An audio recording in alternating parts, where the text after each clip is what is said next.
For today's video po, papakita ko sa inyo ang travel ko with China Southern Airlines.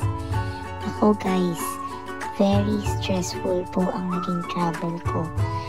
So, I will start from the check-in.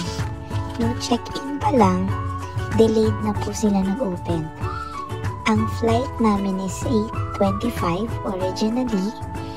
Then, nagbukas po sila ng check-in ng mga baggage 6 AM na.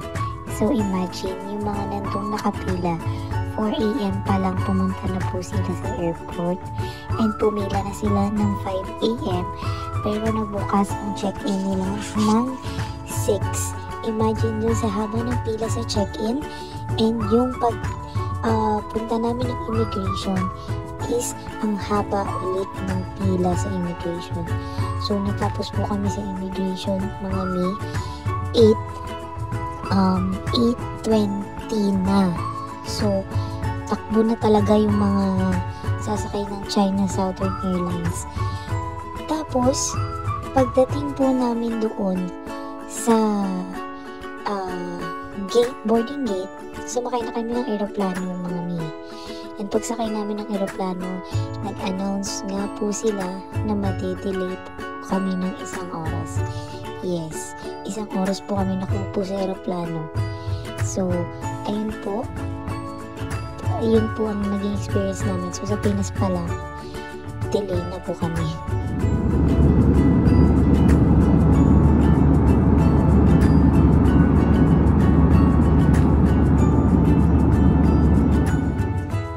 Pala yung loob ng China Southern Airlines mga. Maliit lang siya pero comfortable naman yung seats and yung TV nasa taas.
Finally, nagland na po tayo dito sa Bayon International Airport, dito po sa Guangzhou, China.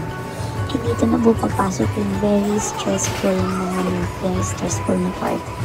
So, first one po dito sa airport is wala pong staff ang marunong mag-English. Ang alam lang po nila, yes, no, yung mga basic.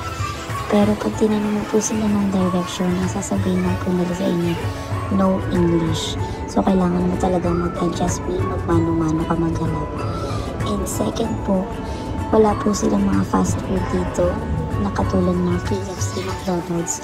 Merong lumalabas sa screen nila, pero just like I said, hindi ka makakapagtanong ng direction dun sa mga staff. Third issue po is yung delay.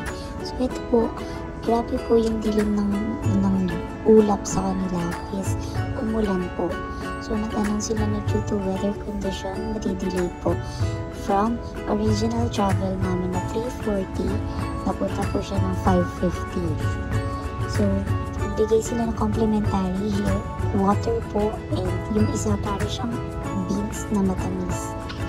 So, ayun mga nag-announce na naman po sila ng from 5:50, magiging 6:55 na po ang flight. And, yun na nga, 6:55 from 8:25 hanggang sa nalipat na kami ng boarding gate. So, ayun, ang dami pong nagreklamo guys. At kung wala pa pong magreklamo, hindi po sila magsuserve ng dinner. Imagine, gutom na po yung lahat. Ilang oras kaming nag-antay hanggang sa transfer na nga kami ng gate at nalipat na yung timings namin. Ayan po, nagsiserve sila.